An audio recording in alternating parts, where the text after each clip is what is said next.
The following incident took place in Dhaka, which is the capital city of Bangladesh. There was a beggar in the city who used to beg beside a masjid on Fridays after Jumu'ah prayer.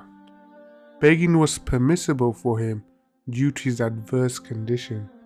Though he was a beggar, he would pay attention to the sermons that were delivered during the khutbah.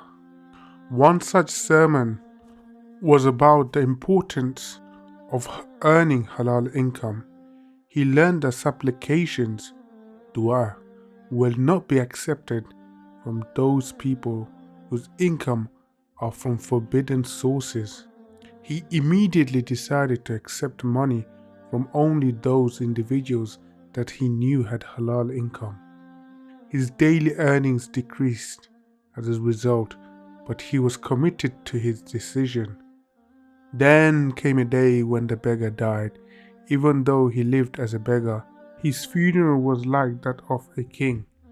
Many dignitaries of the area attended his funeral because they knew of that great sacrifice he used to make daily in order to keep up with the commandment of Almighty Allah.